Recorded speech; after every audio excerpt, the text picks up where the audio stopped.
kita lupa memohon supaya Tuhan menyertai kita. Karena itulah yang paling penting di dalam segala harapan yang kita inginkan di hadapan Tuhan. Mungkin di antara kita ataupun kita lupa menyampaikan ini di dalam doa kita tadi malam atau hari ini. Tetapi tidak demikian dengan Musa. Ya, tidak demikian dengan siapa? Musa.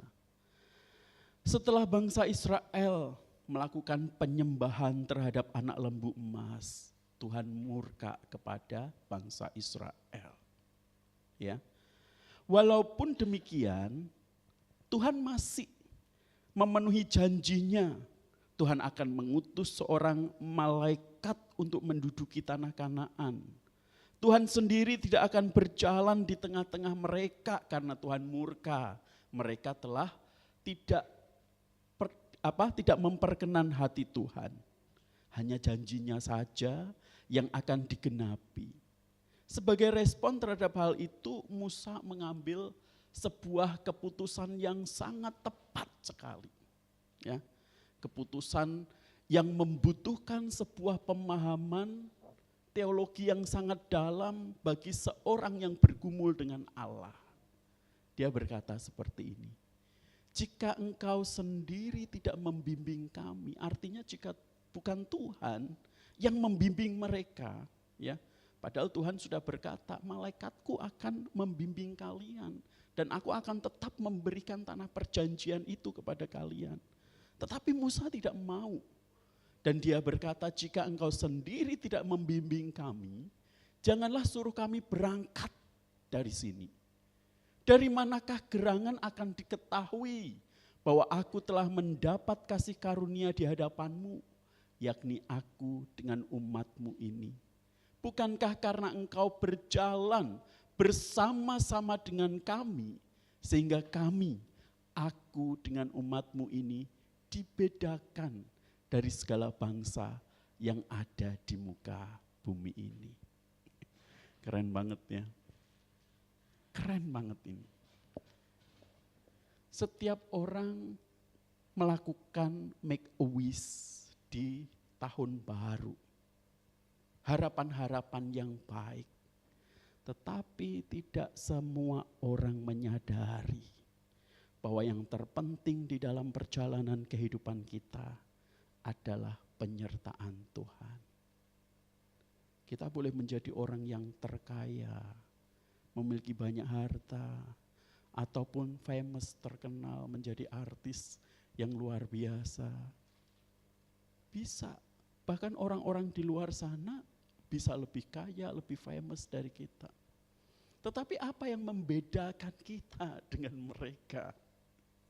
Tidak lain dan tidak bukan adalah penyertaan Tuhan.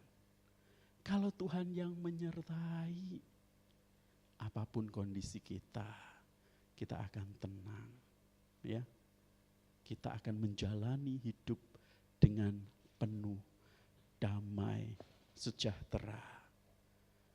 Nah, penyertaan Tuhan inilah yang membedakan umat Tuhan dari yang lain. Yang membedakan antara kita dengan orang lain itu bukan kekayaan, kesuksesan, dan semua hal jasmania, melainkan penyertaan Tuhan. Ini yang sangat penting. Penyertaan Tuhan inilah yang kemudian akan membawa kita kepada perkenanan Tuhan. Di dalam perjalanan yang tidak mudah yang kita lewati setiap hari. Kalau Tuhan menyertai kita, apapun yang terjadi di dalam kehidupan kita akan diperkenan oleh Tuhan. Dan segala hal yang kita lakukan adalah hal-hal yang memang memperkenan hati Tuhan. Maka bukan hanya tanah Kanaan atau tanah perjanjian yang akan kita dapat beserta segala isinya, tetapi lebih dari itu, kehadiran Tuhan ada di situ menyertai kehidupan kita. Wahyu 21 ayat 1 sampai 6a tadi kita baca bersama-sama, ya. Menggambarkan penciptaan langit dan bumi yang baru, Yerusalem baru, dan janji bahwa Tuhan akan menghapus segala air mata kita. Wow. Saya terkadang ketika di dalam kondisi-kondisi tertentu yang merasa tertekan, saya mengingat janji Tuhan. Suatu hari nanti ada tempat yang disediakan Tuhan untuk kita. Kita bersama-sama dengan Dia di dalam langit dan bumi yang baru, Yerusalem yang baru. Di sana Ia akan menghapus segala air mata dan kematian. Keren sekali, ya.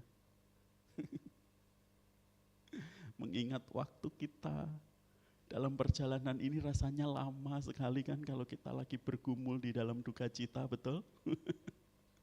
Dan kita melupakan ada satu janji Tuhan yang akan digenapi. Sementara Matius 25 ayat 31-46 menceritakan penghakiman terakhir di mana Kristus memisahkan domba. Domba itu yang diberkati, melayani sesama yang menderita, dibedakan dari kambing. Nah, itu tadi yang membedakan kita dengan orang lain adalah penyertaan Tuhan itu tadi loh. Ya, kambing itu yang dikutuk, mengabaikan sesama. Sebagai cerminan pelayanan kepada Kristus itu sendiri, menegaskan bahwa perbuatan belas kasihan adalah bukti iman dan kunci kehidupan yang kekal. Ya. Nah, kalau kita memperhatikan dua bagian ini, kita akan mendapati bahwa semua manusia termasuk kita, endingnya adalah kita akan menghadapi tahta penghakiman Tuhan. Ya, tahta penghakiman Tuhan. Tuhan yang akan memilih kita sendiri, apakah kita domba atau kita adalah kambing. Cirinya apa? Ciri antara domba dengan kambing, ya. Domba adalah orang yang diberkati. Domba adalah orang-orang yang dipilih untuk melayani Yesus. Dan mereka adalah orang-orang yang mengasihi orang lain. Sementara kambing, mereka adalah orang-orang yang dikutuk karena mengabaikan apa yang menjadi isi hati Tuhan di dalam kehidupan mereka. Bapak Ibu Saudara yang terkasih, seringkali di dalam kekristenan atau gereja, kita diajar satu hal untuk melakukan penginjilan. Ya. Penginjilan itu seringkali kita pahami sebagai sebuah sarana untuk kita memberitakan Injil Tuhan Yesus Kristus. Kabar baik bahwa Tuhan Yesus itu telah mati bagi manusia berdosa, betul? Namun satu hal yang kita lupakan, kabar baik ini seharusnya bukan hanya kita beritakan. Bukan hanya kita beritakan melalui mulut kita, tetapi kita buktikan dengan tindakan hidup kita. Banyak orang berpikir, kalau aku memberitakan Yesus Kristus, terus mengajak orang untuk percaya kepada Kristus, kenapa banyak mereka kemudian gak percaya, menolak dan lain sebagainya. Tetapi ada satu hal yang penting kalau kita memperhatikan konteks daripada penyertaan Tuhan di dalam penghakiman terakhir. Ya, penginjilan seharusnya berisi atau mengandung hal di mana kita menunjukkan kasih Kristus secara nyata kepada orang yang membutuhkan. Ya, orang yang membutuhkan sentuhan daripada Kristus sendiri. Ada berapa banyak orang yang bergumul di dalam kehidupan di dunia ini. Terus kemudian kita tolong mereka, kita sentuh mereka dengan pertolongan-pertolongan kasih yang daripada Tuhan. Terus kemudian mereka merasakan kasih Kristus itu dan mereka percaya kepada Kristus. Inilah yang seharusnya menjadi perhatian utama ketika kita menjalani kehidupan kita untuk memberitakan kabar baik itu. Poin utama di dalam penginjilan yang seharusnya kita lakukan adalah kita melakukan tindakan kasih kepada orang-orang yang membutuhkan.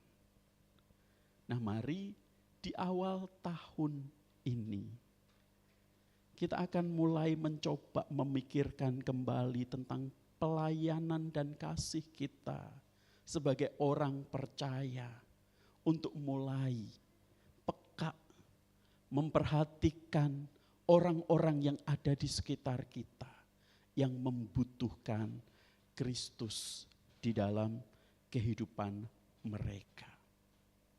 Nah, maka kalau kita melakukan hal ini, kita akan mendapati Wahyu 21 yang menggambarkan akhir dari penderitaan dan permulaan kekekalan di bawah pemerintahan Tuhan yang baru. Aku telah melakukan seperti yang Tuhan kehendaki di dalam kehidupanku. Matius 25 menjelaskan dasar penghakiman yang menentukan siapa yang akan masuk ke dalam dunia kekekalan itu, yaitu mereka yang menunjukkan kasih dan belas kasih sejati melalui perbuatan nyata kepada sesama. Dan ini jelas cerminan dari kasih Kristus yang seharusnya kita lakukan. Bapak Ibu Saudara yang terkasih,